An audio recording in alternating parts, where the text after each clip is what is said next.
तो दोस्तों हमने पिछले वीडियो में आपसे बात की थी कि जो क्या बोलते हैं उसको कि रोल जो है वो क्या होता है किसका, एंडोप्लाज्मिक रेटिकुलम का, और किसमें, प्रोटीन ट्रैफिकिंग में, जो कि अभी नया प्रोटीन जो बना है उसको आगे भेजने में एंडोप्लाज्मिक रेटिकुलम का क्या रोल होता है।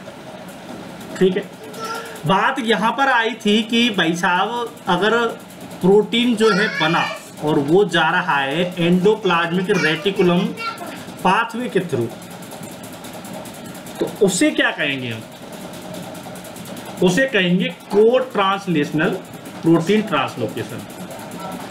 तो अगर प्रोटीन गया है जो बना है वहां से माइटोकॉन्ड्रिया की तरफ गया है, या फिर वो न्यूक्लियस की तरफ गया है, या फिर क्लोरोप्लास्ट की तरफ गया है, या फिर पेरोक्सिसोम की तरफ गया है, तो वो जो प्रोसेस कहलाएगी, वो जिस प्रोसेस के द्वारा ट्रांसपोर्ट होगा, उसका टारगेटिंग होगी या फिर ट्रैफिकिंग होगी, उसको हम कहेंगे भाई साहब पोस्ट ट्रांसलेशनल प्रोटीन ट्रांसलोकेशन। बात समझ में आई? ये हमने आपको पिछला जो वीडियो था उसमें बताया था, किसके द्वारा, डायग्राम के द्वारा। हमने पल्स चेंज एक्सपेरिमेंट की भी बात की थी। तो अब हम जो बात करेंगे वो है द सिग्नल हाइपोथेसिस। अगर आपने हमारे YouTube चैनल को सब्सक्राइब नहीं किया है तो सबसे पहले सब्सक्राइब कर लीजिए। चलिए दोस्तों बात करते हैं सिग्नल हाइपोथेसिस क्या होती है। The synthesis of all proteins with the exception of those made in the mitochondria and chloroplast. मैंने बताया था ना कि वहां पर भी बनते हैं, ठीक है। Is initiated in the cytosol.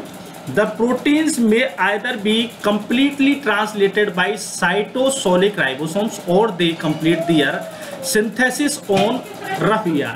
वही बात हो गई, ठीक है। या तो वो साइटोसोल पे चले जाएंगे राइबोसोम से और वहां से वो न्यूक्लियस में जाएंगे, माइटोकॉन्ड्रिया में जाएंगे, एक्सेट्रा में जाएंगे, लेकिन वो रफ ER के द्वारा भी जा सकते हैं। तो ये दोनों प्रोसेसेस हैं। The basic question that had to address was how to select the mRNA for translation between two locations। तो mRNA जो है वो किस प्रकार से ये सेलेक्ट करेगा कि कौन सा कहाँ होकर के जा रहा है। This is essential as most proteins are not efficiently imported into ER lumen once they fold, and co-translational translocation is a feasible alternative। तो ये अल्टरनेट के रूप में काम करता है, क्योंकि जो सारे प्रोटीन्स हैं वो एफिशिएंटली इंपोर्ट नहीं किए जा सकते हैं। The proteins made on RER destined along secretory route as shown by Pallade and his group। तो जॉर्ज पैलेडे ने जो है आपको बताया था कि वो किस प्रकार से उसका ट्रांसलोकेशन होता है पल्स चेंज एक्सपेरिमेंट के द्वारा, कि भाई रफ ER है, ठीक है, रफ ER से गोल्जी कॉम्प्लेक्स में जाएगा, वेसिकल्स में जाएगा, फिर वो सरफेस पर जाएगा, वो पैलेडे साहब ने बताया था। ऑन अदर हैंड ट्रैफिकिंग, ये तो रफ ER की बात हुई थी। Trafficking of protein synthesise in the cytosol is undertaking post translationary, यानी कि वहां से डायरेक्ट राइबोसोम से वो साइटोसोल में जाएगा, ठीक है, और वहां से फिर वो माइटोकॉन्ड्रिया या एक्सेट्रा जो जगह प्लेसेस हैं वहां पर जाएगा। तो यानी कि पोस्ट ट्रांसलेशनली वर्क करेगा, ठीक है। तो इसको बताने के लिए ये हमारे सिग्नल हाइपोथेसिस जो है वो आई है, और इसको प्रॉब्लम को सॉल्व करने के लिए, बताने के लिए ये काम किया था सिग्नल हाइपोथेसिस ने, जो कि Gunter, Blobel, David D Sabatini ने 1971 में प्रपोज किया था। They said that the selection of mRNA to the ER membrane is not by direct binding of mRNA। तो भाई साहब ये डायरेक्ट बाइंडिंग जो है mRNA के साथ में होना जो है उससे कोई मतलब नहीं है। Instead, all mRNA for the secretory proteins code for an additional N-terminal sequence, क्योंकि उन्होंने कहा कि N-terminal sequence है वो ये डिसाइड करता है कि भाई साहब कौन सा वाला ट्रांसलोकेशन होगा, जिसे सिग्नल सीक्वेंस कहा जाता है। That is recognised by a solution factor, जो कि सोल्यूशन फैक्टर के द्वारा रिकॉग्नाइज किया जाएगा। This in turn will guide the nascent chain ribosome complex to the ER membrane, और फिर वो वहां से नेसेंट चेन राइबोसोम कॉम्प्लेक्स फिर वहां से फिर वो ER मेम्ब्रेन की बात करेगा। टैग में भी ट्रांसिएंट, जो ये चीज को बताता है वो ट्रांसिएंट भी हो सकता है। काम जो है ये टैग वाला ये कुछ मतलब कुछ टाइम के लिए हो सकता है पहचानने का, मतलब क्षणिक शब्दों का क्षणिक टाइम में हो जाता है ऐसा काम।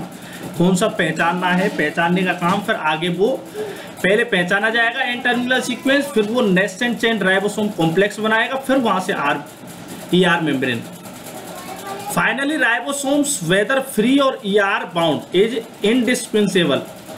तो राइबोसोम्स जो हैं वो फ्री है या फिर ER से बाइंड है, ये अभी तक इंडिस्पेंसेबल है। Presence of A signal peptide was conferred bye in vitro translation of immunoglobulin light chains. ये इसके द्वारा इम्यूनोग्लोबिन लाइट चेन्स के द्वारा ये सिग्नल पेप्टाइड की इन्होंने खोज की थी, वो भी इन विट्रो ट्रांसलेशन करा करके।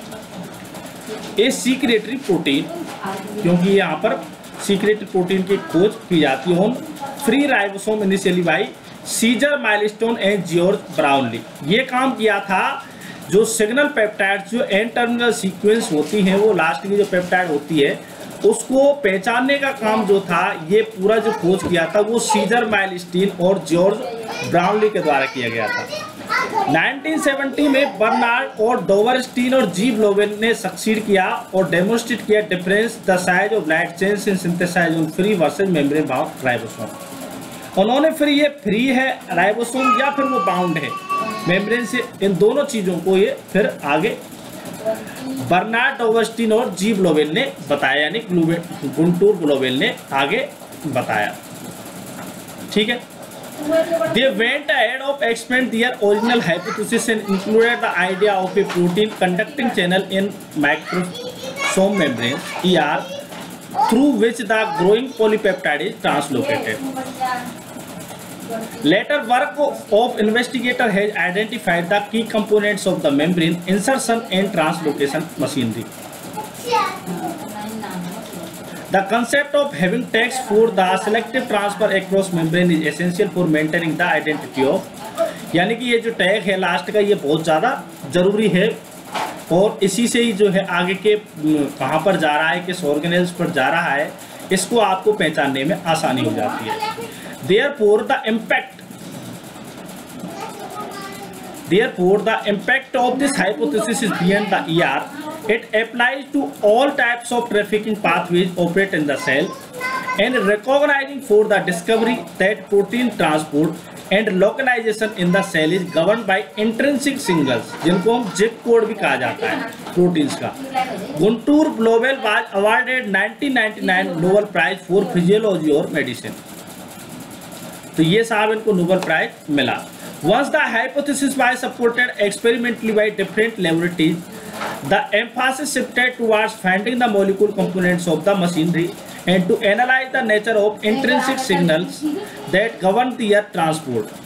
अब देखिए जो एंटरनल सीक्वेंस जिसके ऊपर हाइपोथेसिस ये टिकी हुई है उनकी बात करते हैं, तो वो सीक्वेंसेस कौन से होते हैं। अगर हम ह्यूमन इन्फ्लुएंजा वायरस ए की बात करते हैं तो उसकी इस प्रकार से ये होती है कोडिंग।